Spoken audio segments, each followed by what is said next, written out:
is up, Curiosity crew? So today we are rolling around in the 2024 Lexus GX 550 Overtrail Plus. So I think originally this was going to be also in issue 12, but given our timing, I think it's going to be pushed to issue 13.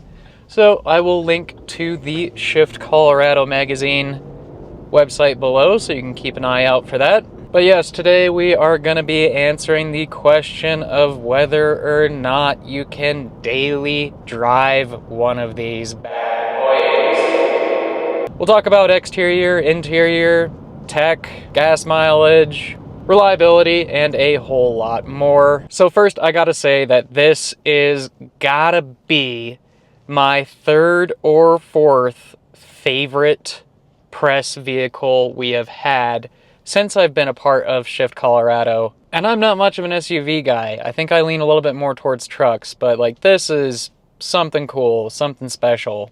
Let's talk about the driving experience.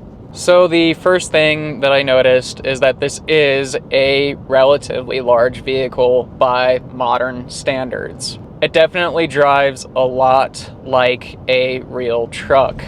And that could be the Overtrail Plus package talking, but this thing feels a lot like a hardened, old school Silverado, which I do like that a lot. I feel right at home in that case. Like, as you go over bumps, you can tell that this thing is kind of meant for the trails. And what's funny is that I've actually been in this 2 times before. I was just riding passenger, but it was once at the Toyota event with RMDE and RMAP last year. And then again during the RMDE 4x-Fall experience. I'm just glad I finally get to drive this thing because I've always been curious. But yeah, talking about power and braking now. So there is plenty of power in this thing. You step on the pedal and it goes. Still using a traditional ICE or internal combustion engine, which is fantastic in my opinion. I believe this is a 6-cylinder turbo, but if I'm wrong, I'll correct myself later in the vehicle, or later in the movie. God, later in the video. Wow. But yes, from a power perspective, this thing is not lacking, especially for how giant it is. It gets up to speed quick. And the power feels pretty linear too for it being turbo. Like sometimes with a lot of turbo cars, it can be a bit jerky. With this one, it's certainly not the case.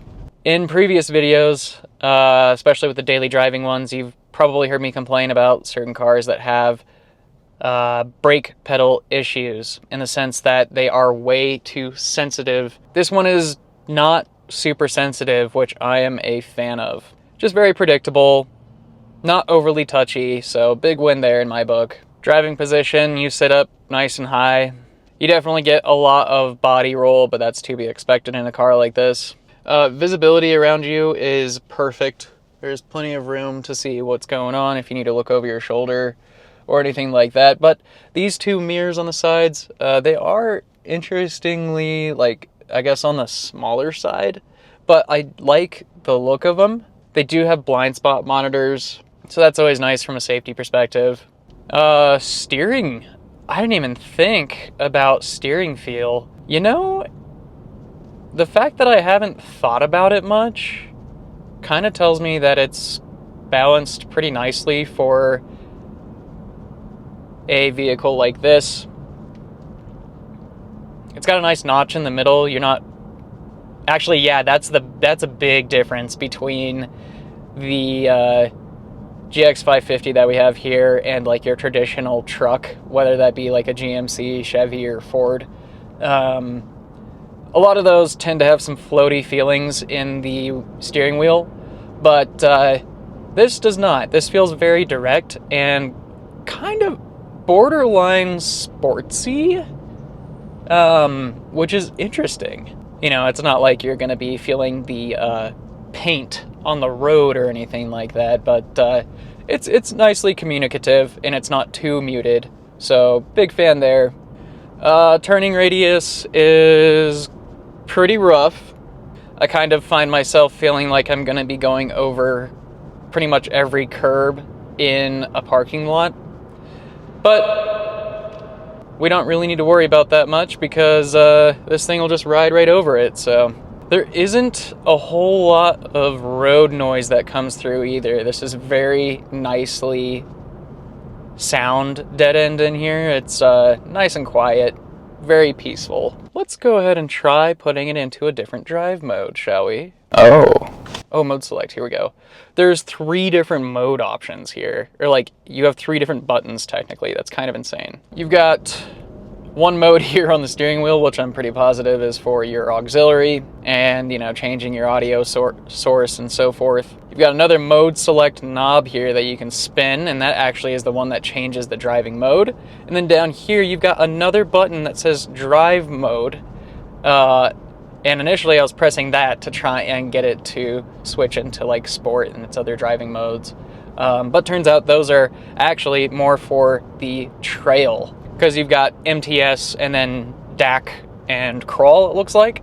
So yeah, those are definitely more meant for your actual overlanding experience there. And then drive mode is what we're doing right now. We're just driving around on the street. But let's check out some of these different modes. So we have a Sport S mode. We have a Sport S Plus mode. We got custom mode. Got normal mode, comfort, and eco. But yeah, the steering wheel material itself, very nice, kind of a little bit squishy. I'm sure it's some kind of a soft X leather. Feels good, not too gigantic. Buttons are placed nicely. The icons themselves are very straightforward to understand. We're gonna get that body roll. Yeah, when you go over bumps in this thing, it does kind of have like a, if it's a succession of bumps, you get a little bit of a jitter. Like your teeth chatter a bit. So it's not like you're riding on a cloud. It's a bit rougher than that, which I'm here for it. Alright, let's move on to the interior of the car. One thing that this GX 550 has in spades, in diamonds, I don't know what the saying is there. One thing that this vehicle is good at is space. It's got plenty of it. You've got tons of headroom. The rear seats are really spacious, actually. And then, of course, you have a huge trunk space. From that perspective, this thing is crazy functional. The seats look extremely nice, and I love that they tied in the earth color code to the seats and gave it kind of like a two-tone look. So from a design perspective, I love it. From a comfort perspective, I do have a few notes. The first note is I would like to have just a little bit more bolstering on either side of the seats, just to hold you in place a tad bit more. I'd like those seats to hug me a little bit. Give me a nice little hug. Now my other note, and this is more of a complaint, is the seat design itself. The bottom part of the seat I feel like needs to be extended out just a little bit more, because I've noticed that I don't have a whole lot of thigh support. So it does feel weird when driving it because your legs are kind of tense. At least mine are. And maybe there's a way to fix that with the seat controls on the side, but I've fussed with them a decent bit. Couldn't figure out a solution to that. But yes, I would like the bottom of the seat to kind of touch the knee a little bit more, create some more support for the leg itself. Speaking of seating controls, this does have lumbar support, so that makes me smile. But the lumbar support does not go up and down. So that's a drawback. Everything else is power seats, so plenty of adjustment there. Oh yeah. And a wonderful thing. A truly wonderful thing, ladies and gentlemen. Do you see how perfectly placed my arm is for driving this car, thanks to the armrest?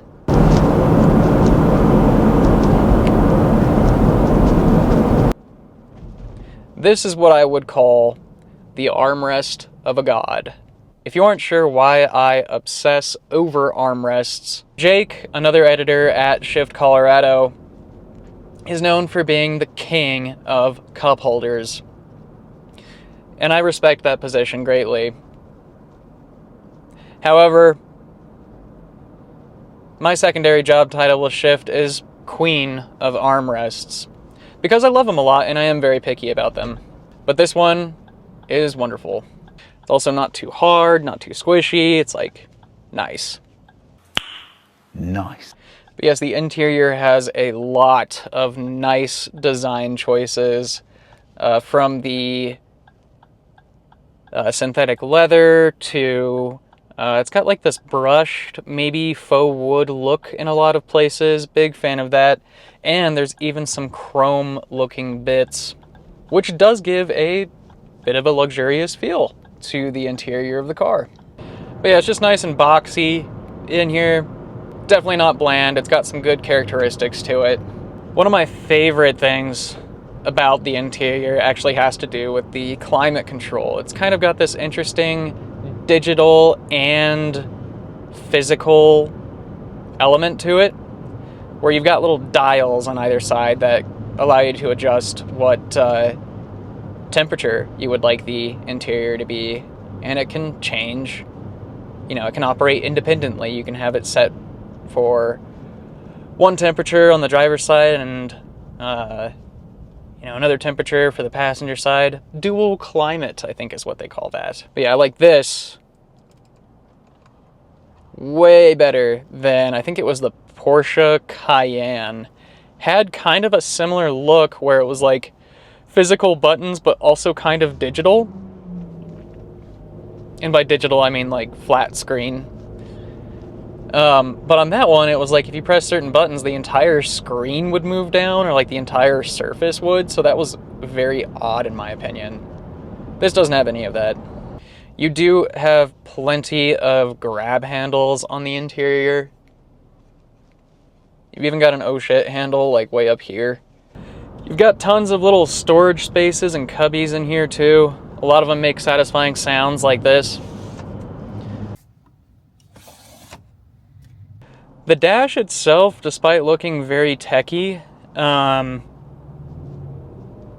fits the car pretty nicely. I think those are pretty much all of my notes on the interior. So yeah, the only cons that I really have about it are the seat not having very much thigh support, and that I would like to have a little bit more bolstering on them.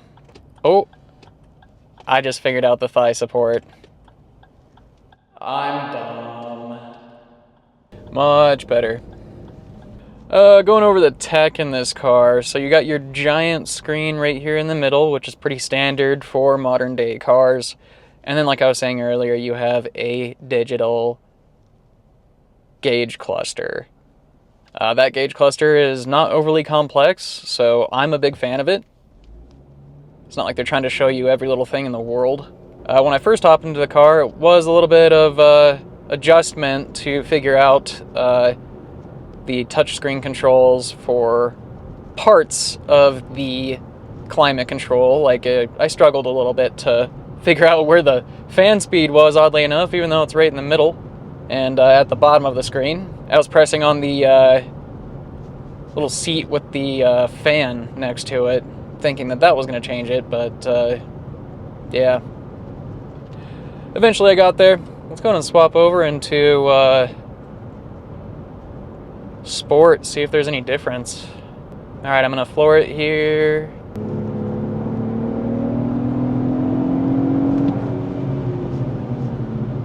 Yeah, it feels good. I'm going to swap it back into Eco. Yeah, you can kind of tell it doesn't like to rev as high compared to Sport. So I think, like most sport modes, it really changes how the throttle input feels. And how the engine behaves, like how much it likes to rev. Quite a few charging ports in here too.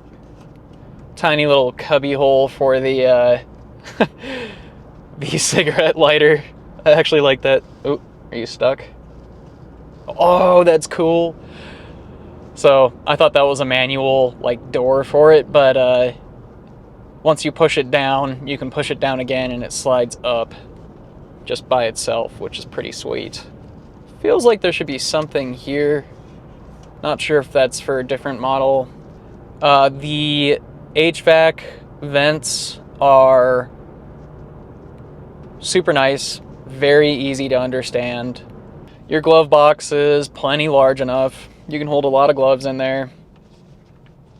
And then I think this looks like it could be a charger, a wireless one. Let's see if that's the case. That's super cool. So yeah, you get a wireless charger right there. Kind of awkward. I mean, the phone fits in there, which is good, but it's got this like angle here that makes the phone fit in there a bit odd. I would prefer to have that a little bit more secured so that way your phone's not sliding around and scratching that surface a whole bunch. But yeah, so the big screen in the middle, it will tell you, just kind of like the Toyota Prius note that I brought up on that video, it'll tell you if you're entering a school zone. It says, hey, you might want to slow down. And that's fine. My only issue with that is that I wish that these things would understand that there's different school zone like time periods where some aren't active all the time. These seem to think that they are active all the time. But this one doesn't go all red and appear very angry like the Priuses, so I can appreciate that. Like I said earlier, since we're on the tech part, this does have the blind spot monitoring. The backup camera has a fantastic experience to it. It's just very clear. It doesn't have any kind of weird fisheye to it. It also has a top-down view, which makes it very convenient. On top of that, on the windshield, you do have a heads-up display. And that can also let you know if there's oncoming traffic that you maybe aren't privy to. But the screen itself also will highlight objects that you may or may not run into while you're parking. And of course you have some beeps and bongs go off to help you understand how close you are. Now it does look like this has some lane assist to it. And I've had it on this entire time. I don't think... Yeah, it hasn't yanked me around or anything like that, which is really good. Unlike the VW ID Buzz. It's actually letting me go over the lines. That's weird. I'm gonna try going towards the yellow. Okay. I'm pretty sure it's active. You got your standard voice control over here. So you can probably tell it to navigate wherever. Let's give it a shot, shall we? Navigate to the Lazy Greyhound. I found the Lazy Greyhound. Would you like to go now? No, thank you. So that's always sick. It is interesting that the lane tracing assist, or the, lane assist doesn't really seem to be working super well. All right, we're kind of into some twisties here, so I'm curious if Sport Plus makes it stiffen up the suspension a little bit more so you get less body roll. It is interesting, as soon as you put it into Sport or Sport Plus, the engine kind of like jumps up in RPMs like it's ready to go. I don't know how to describe this, but the steering itself seemed to have tightened up even more, so it feels more direct, which is very impressive. Oh, it almost sounds like there's a little bit of a louder exhaust note.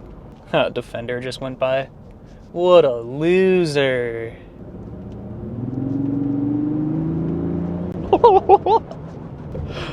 Yeah, this definitely has a little bit more of a grumble to it. I like that in Sport Plus.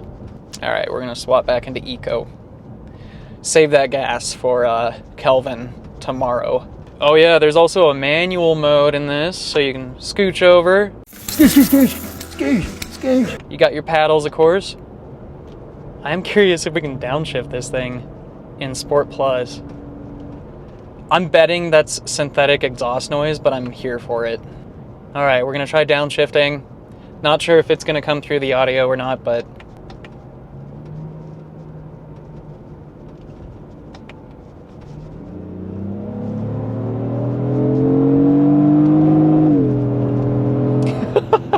okay, very interesting. So, the reason why I said very interesting is sometimes cars will have like this extra button on the gas pedal where, like, if you're flooring it, it's kind of like the car saying, oh, are you sure you want to floor it?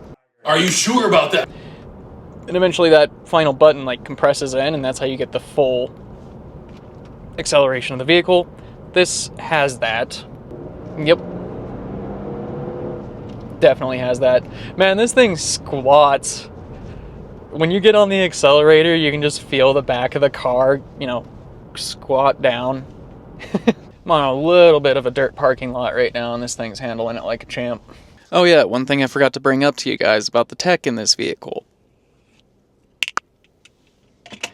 It has heated seats and cooled seats. It has seated heats, plus it has massaging seats, if I'm not mistaken. See if I can navigate to that again here. Got the cool. Yeah, we do have a heated steering wheel as well, which is very nice. HUD mode full. Interesting. Minimal? Mode full. Standard. Okay. That's cool. You can change how the heads-up display shows up on your windshield. We got lane departure alert system, blind spot monitor, safe exit assist. So that's like if you're parked and you're like downtown or something, and it'll let you know if it's safe to exit the vehicle, like if there's cars approaching. And then there's intuitive parking assist, rear cross traffic alert, road sign assist. I'm going to turn that on. Rear camera detection, and then proactive driving assist. That's interesting. So those are all the tech features that the car has from a safety standpoint. I swear to God, there was a way that you could activate a... Let's take a look here. I remember we found the massaging seats pretty quickly. It says yes, the GX 550 does have massaging front seats. Available feature, particularly in luxury plus trim. Oh, this is cool. If you're off-road, you can pull up a off-road information screen, and it'll kind of show you what your drivetrain is doing, show you where your wheels are placed. But it does tell you your pitch, which is sweet. Okay, so how you get to this is that you have to press on this little icon right here, go into seat controls, click on massage, and then it says tap a seat. Now we have all the information pulled up. So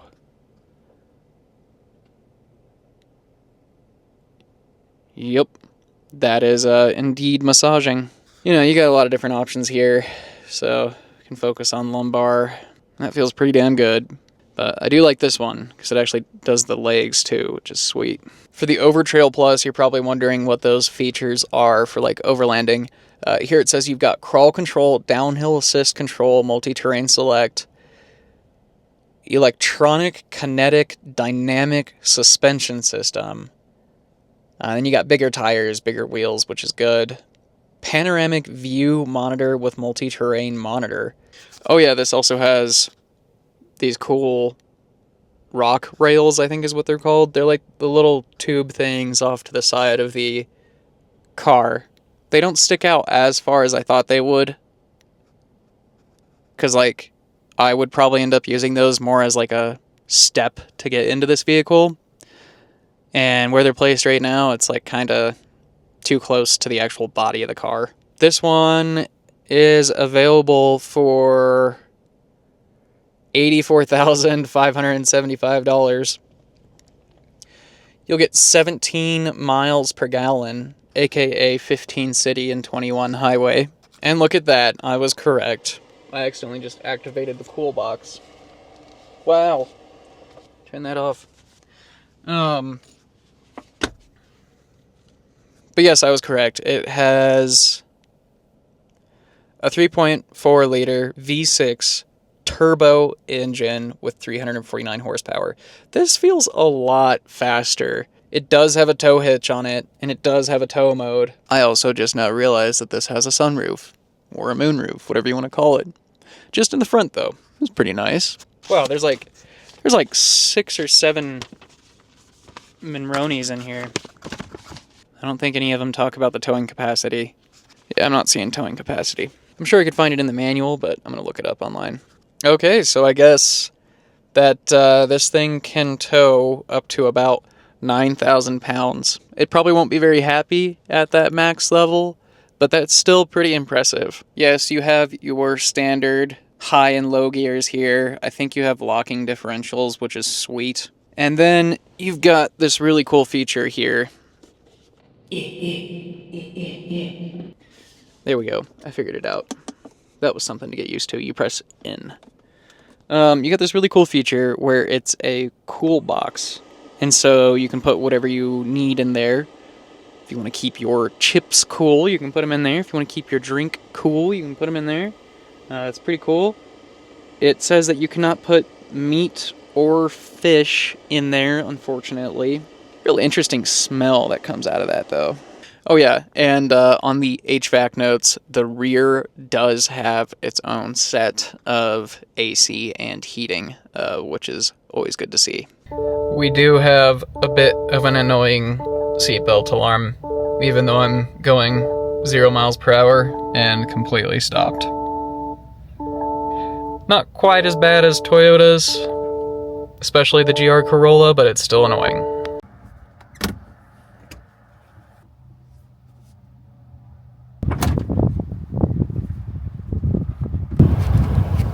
Okay, on the interior note, I got the seats folded that way. I was kind of hoping that they would lay down flat and meet flush with this, but they don't.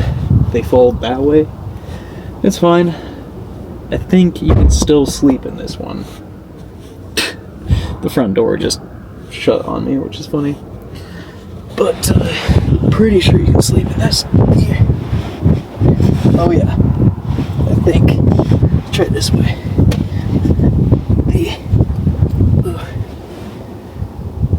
And yep, you definitely can.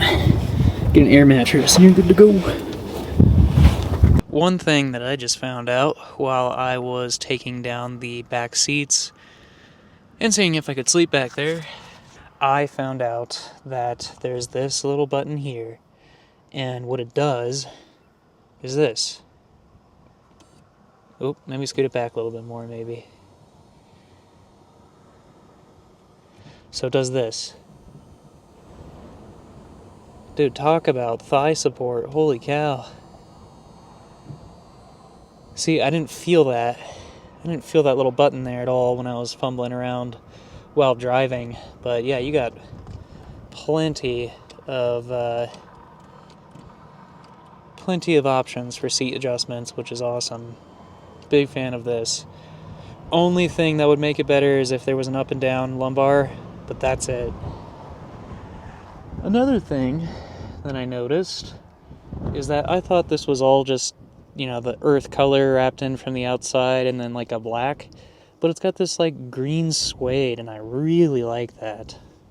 Now, one big gripe that I have with this is that I've worn 3 sets of sunglasses in here, and it will randomly tell me that I am driving with my eyes closed. Fun fact for you guys, it caught on to one of my secrets. I drive with my eyes closed all the time. No, nothing like that. It's just, I think it just freaks out around sunglasses for some reason. Kind of funny. So it's a safety feature, I suppose. Dude, tell you what, The more that I've sat in these seats today, the more that I like them. It just got so many dang adjustments. It's so nice. Or at least the driver's side does. Well, I mean, the rear does too. You guys remember I was complaining a ton about the VW ID Buzz and how you can adjust the rear seats. It's because they have levers in the back of them that you pull, and that lets you adjust the back of the seat however you like, really. You know, if you want to be leaning back gangsta style, that's fine. If you want to be upright and proper, that's fine too. But yeah, these were easy to figure out. You know, lots of adjustments on those back there. So yeah, big fan of it. But yes, not a fan of how it thinks that I'm driving with my eyes closed. Another thing that I noticed about this car is that, like I was saying, it's got some like chrome looking material on the interior. However, there are parts that have like this slight copper bronze thing going on for them, and I am here for it. I think it complements the interior even more. So I feel like that covers the interior pretty well at this point. All in all, absolutely love it. It's very luxurious, super comfortable, and it's really got this nice balance of utility, design, just functionality. It's all bundled together nicely. Let's chat about the exterior. I just got done filming it, and we're out here at my favorite Microsoft XP background spot, and by God, it's windy, so my exterior footage is probably not quite as smooth as it usually is. But that's okay. This thing, the exterior, dare I say it, this is probably the best SUV out there from an exterior design standpoint. The headlights, drop dead gorgeous. Just very sleek.